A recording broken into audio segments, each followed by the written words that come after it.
दोस्तों आज हम लेकर आए हैं एक और नई कहानी। ये बहुत ही मज़ेदार और रस भरी कहानी है। पूरी कहानी सुनने के लिए अभी वीडियो को लाइक करें, चैनल को सब्सक्राइब करें और नोटिफिकेशन बेल को दबाना ना भूलें। रोहित के पड़ोस में एक आंटी रहने के लिए आई थी, जो कि बहुत खूबसूरत थी। एक दिन रोहित को अंकल रोड किनारे ऑटो का इंतज़ार करते दिखे। रोहित ने अंकल को उनके घर तक छोड़ा। अंकल ने कहा, चलो अंदर चाय पीकर जाना। रोहित जैसे ही अंदर आया, उसने देखा आंटी पिंक कलर की साड़ी पहने हुए सीढ़ियों से नीचे उतर रही थी। आंटी अंकल से बोली, ये कौन है? अंकल बोले, ये हमारे पड़ोस में ही रहता है और इसका नाम रोहित है। आंटी मुस्कुराते हुए बोली, अच्छा आप हमारे पड़ोसी हैं? रोहित बोला, जी आंटी, आपको कभी भी कोई मदद की ज़रूरत हो तो मुझे बता देना। चाय पीते पीते रोहित आंटी से खूब बातें किए जा रहा था। कुछ देर बाद रोहित अपने घर चला गया। जब रात को आंटी सोने के लिए बिस्तर में गई तो वो रोहित के बारे में सोचने लगी कि वो बहुत ही अच्छा लड़का है, कितनी अच्छी अच्छी बातें करता है। रोहित की बातों को सोचते सोचते आंटी सो गई। एक दिन रोहित अपने बालकनी पर खड़ा था। अचानक से आंटी के कपड़े हवा की वजह से उड़कर उसके पास आ गए। रोहित कपड़ा लेकर आंटी के घर गया तो आंटी ने दरवाज़ा खोला। रोहित बोला, आपका कपड़ा उड़कर हमारे घर आ गया था।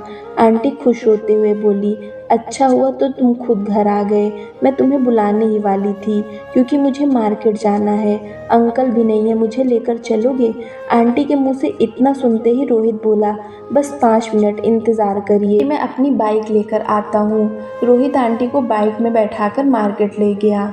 आंटी ने अपने लिए एक ब्लैक साड़ी खरीदी और मेकअप का सामान भी खरीदा।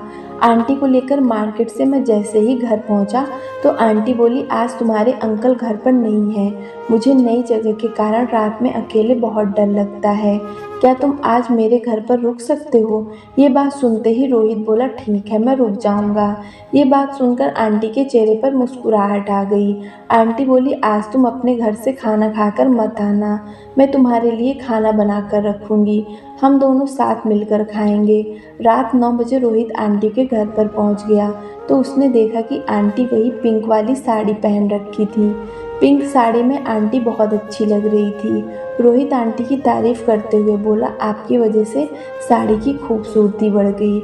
आंटी बोली, ज़्यादा मस्का मत लगाओ, और वो मुस्कुराते हुए रोहित की तरफ आती हैं। अब दोनों मिलकर खाना खाते हैं।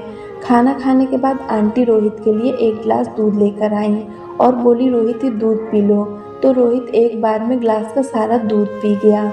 आंटी और रोहित काफ़ी देर तक बात करते रहे और अब रात के 1 बज चुके थे। आंटी ने रोहित के सामने अपनी इच्छा जाहिर की। वो बोली, रोहित मेरे कोई संतान नहीं है, मैं तुमको अपने बेटे की तरह मानती हूँ, क्या तुम भी मुझे अपनी माँ मानोगे? रोहित आंटी की बात सुनकर भावुक हो गया क्योंकि रोहित की माँ नहीं थी। उसने कहा, आज मैं बहुत खुश हूँ क्योंकि अब मुझे माँ की कमी नहीं खलेगी। दोस्तों कहानी अच्छी लगी हो तो शेयर करें।